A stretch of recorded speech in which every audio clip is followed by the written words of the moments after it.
Occasionally Juicy, my sister-in-law who lives in Sicily, sends me the odd WhatsApp message. I mentioned this before, where I was just minding my own business and a message lands with a recipe. I think since I've opened the channel back in November 2023, she's been really excited and she loves the idea that she gives me ideas and I cook them. So this is a latest message. I'm doing some aubergine or eggplant sandwiches. A text, no, it's not a text, it's a voice message which she sent me. So I'm making it for dinner tonight. And I really like that because it is almost like straight from the producer to the consumer. And actually, I mean to say, because this recipe comes straight from Sicily, I decided that today I'll wear my Sicilian cap just to be absolutely authentic.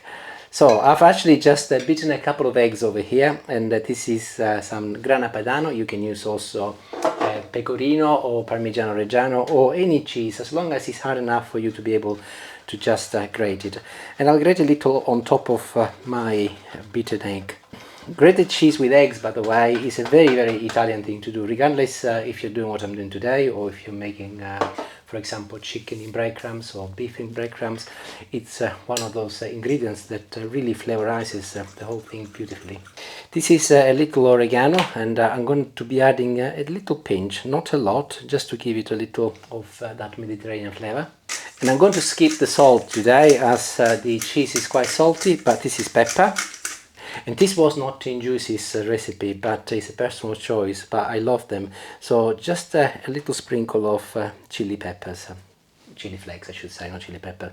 But again, if you are not keen, do not put them in. So I'll give this one final mix and I'll leave it to rest while I cut my eggplants. And here we go. I've got a couple of decent sized eggplants for UK standards today. So I'll just go ahead and remove the top first, which obviously is not good. And I'm using a bread knife, as I often say. Now these ones here, I will be making some sandwiches with them, by the way. So I need to decide how thick I want them, and I'm gonna go quite generous in terms of thickness. So I'll go about 1.5 centimeter per slice, something like this. And I'll go ahead and do exactly the same with my second eggplant. I'm going to get some breadcrumbs ready, and to ensure that they do not go dark, by the way, just put them on top of one another, almost like you're reconstructing them once again, and then they will stay the original color. I keep my breadcrumbs inside a chocolate tin, and if you look, I've drilled some holes so that they stay dry. These are dry breadcrumbs. I've done a little video a little while back up here if you're interested to see how I make them. It's not rocket science, it's very straightforward. But I'm going to be nicking about 3 full tablespoons. Now this is where I'm going to be slightly controversial, because lots of people just flavorize the breadcrumbs and not the egg, whereas actually I like to do both, and I'll tell you why. Because I always end up with some leftover, and part of my strategy is always, I'm just looking for the oregano once again, there it is.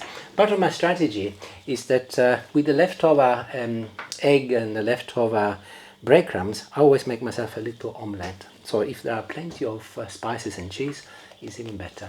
Here comes the pepper, and lastly just a pinch of chili flakes. I won't tell Julie, she's not very keen on chili flakes. Actually, it's a lie, she doesn't mind them, but not a lot, just a little.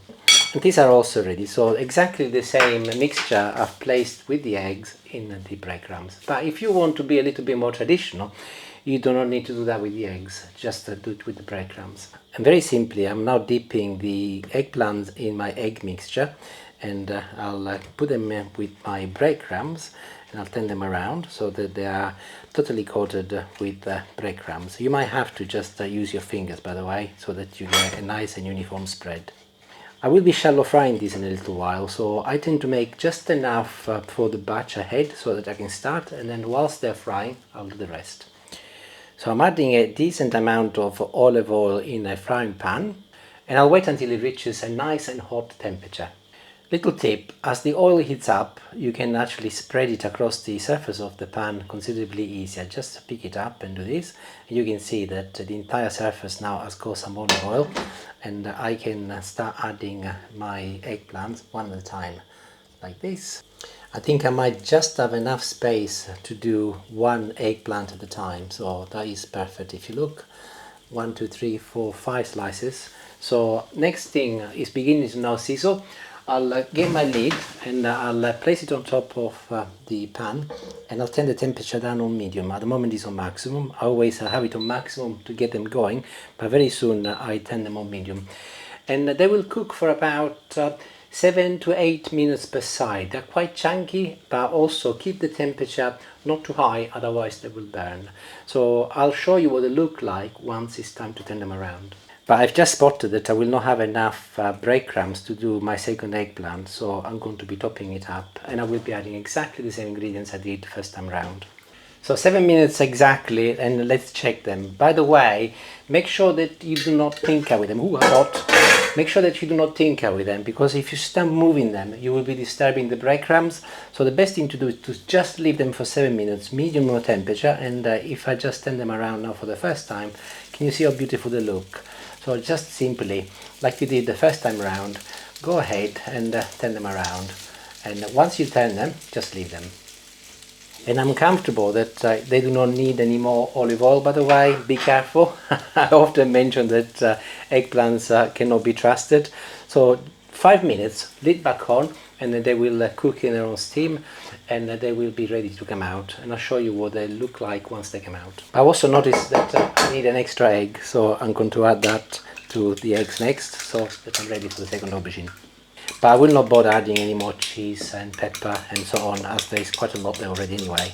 And away I go. As I mentioned, whilst the other ones are cooking, I'll get the second batch ready. And there we go, and as planned, I've got a little egg left and also some breadcrumbs. I'm going to cheat. What I mean by that, I'm going to add a fourth egg, because I want to make a nice little omelette. So I will add that now. I'll give everything a good mix, and this is absolutely one of my favorite parts when I cook things like this. And I'll add it to the breadcrumbs. You might have seen me doing this on other recipes, of course, but today I'm going to be doing something slightly different. I'll show you in a while. Better go and wash my hands next. Within 5 minutes they should be ready, and the way to test it is very, very simple. Get a fork and just stab them, and if the fork goes through nicely without any pressure, you can see that in my case they're ready, so they can come out. So the best thing to do, though, to ensure that you collect any oil which you don't really want, just get a couple of pieces of kitchen paper, place them at the bottom of a bowl, and just move them on top of it. And the paper will be absorbing any additional oil which you don't want, and it will be slightly healthier. And I will leave them to rest, and I'll go on with the second batch. Now, you will have noticed that the bottom of the pan is got little oil left, so that is okay to add a little bit more olive oil. But add the same quantity that you would have added with the first batch. But also, because the pan is really hot, you don't need to wait. Just really spread it like this. And I'm ready to start adding my second batch of eggplants. And I say it again, make sure that you do not tinker, just place them on and leave them alone. And don't forget the lid, of course, very important, so that they can cook quicker. This time they will not need the full 7 minutes, so maybe 5 to 6 minutes per side, and then they will be ready. In the meantime, I'll do a little tidy up, and I'll show you what ingredients I'm going to get ready to make my eggplant sandwich. Now imagine you're making yourself a sandwich. So what the eggplants do in this recipe, they replace the bread. So you can use whatever you like. You don't actually have to put any filling in them. They will be just as delicious as a side dish as they are. But I will be using some fillings. So I've got here some Sicilian cheese. This is called Primo Sale. Primo Sale is a goat cheese, and literally the translation stands for first salt. But what it means is that when they make this cheese, or pecorino come into that, because it's how also they start the process when they make pecorino, they apply some salt. And this is stopped when it's very young, and then it's obviously go for sale. And the excellent property about this cheese is that if you look, it's quite soft. I'll show you when I slice it in a minute. And it's got a beautiful creamy texture and flavor. So it's actually very widely consumed throughout Sicily. Not so much in Italy, funnily enough. I'll see, it's beautiful and soft. And one of the properties is that it will melt not as much as, for example, as cheddar or provolone or scamorza, but it's really, really pleasant. This particular cheese has got pepper, I think, in it. You can see that there is the odd little speckle in there. Oh no, actually it's not pepper. You know, I think it's pistachio, even better. So, what can you use? You can use cheddar, you can use mozzarella, you can use any cheese you like, or you can even use Edam or Gouda, or entirely up to you, or no cheese at all, of course. So I'll be doing a few slices and then I'll move on to the next ingredient, which is over here, ham. Nothing too fancy about that. I fancy ham, but you can use anything you like. Bacon would be quite nice, obviously cook it first, and or pancetta, or if you want to stick to vegetarian, obviously do not put anything in it. But I'll leave it open so that it's ready for later. And one thing I do like about my sandwiches is the presence of tomatoes. So I've got some beautiful tomatoes on the vine, and I'm going to be slicing them fairly thinly though. So something like this. Again, individual choices, up to you if you put them in or not, but I like to have them very, very thin, like this. So my second batch of eggplants is out, and I'm now ready to make my omelette. So actually I need a proper spatula for this job here. And as it is, I will not be adding any more oil, by the way. I think there's plenty going on in there. I'll just add it to my pan, and I'll give it a little spread like this. So I'll try and make a little circle as much as I can, and I will leave it to cook. It will take about 2 to 3 minutes per side. And I kept it at the same temperature as the eggplants, by the way. And if you look, you see it's moving, so that means that it's ready to be turned. However, before I turn it, I will be doing a little trick. So I'm going to add a slice of ham and a slice of my Sicilian primo sale. And I'm going to fish the thinnest slice of tomato I can find here, and I'll put this on one end. And using my spatula, I'm going to lift one end, and I'm going to try and fold it and see if I can make a mini calzone, just like this. And I'll place it in the middle so that it can cook evenly. I did say turn it, I didn't actually mean that. I would have turned it if I didn't have any fillings, but as I do, all I do, I place the lid back on, and I will leave it now, continue cooking for another 2 to 3 minutes, so the steam will cook the middle and it will be ready. And back to my eggplant sandwich now. So I'm going to use the first batch, as it has cooled down considerably. So the thing to remember here is that this is one eggplant.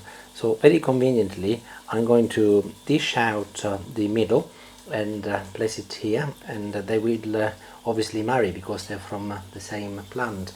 And if you look, this is perfect. So make a sandwich. Here is a slice of ham, and I'll put that in the middle, and then I'll go with my slice of cheese and a couple of pieces of tomato, just like this. There you go, you can go back in there. At this point I'm going to add a tiny little amount of olive oil on top of my tomato, but also there is no salt or pepper anywhere. There is pepper, there is no salt anywhere. So because the tomato will need a little bit of help, I will be adding a tiny little amount of salt and also some pepper. So in it goes, just like this. And to make it truly Mediterranean, I'm going to add also a couple of leaves of basil in the middle. So here is my other slice that can go on top, just like this. And this is just for presentational purposes. You can, of course, use a full slice of cheese, but I'm going to grate my Italian cheese in chunks like this, so that I end up with nice looking little slices, and I'll place it on top, followed by a little more tomato, like this, a little pepper, pinch of salt, little olive oil, and of course, just to garnish at the very, very top, a couple of small leaves of basil. And here is an eggplant sandwich, looking beautiful. So I'll put the others together, and then I can test them.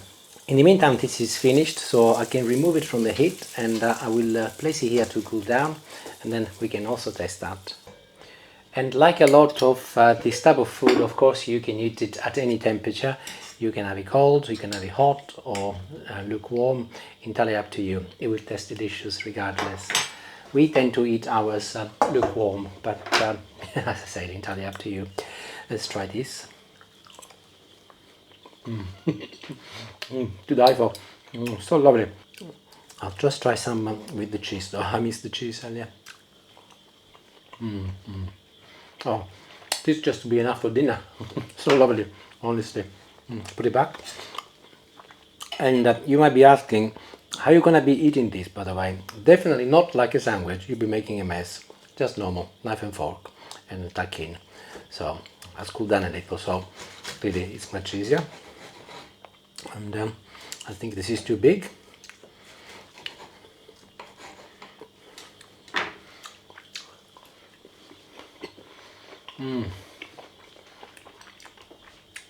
One word, eccellente. It's absolutely delicious, honestly. You need to try these things. They're lovely and also very refreshing because I've cooled down now. And we will love ours with a few lentils which we had left over the other day and a little salad. That's dinner sorted. Thank you for watching. Let me know if you tried. I would be interested to see how you get on. Arrivederci e grazie. Ciao.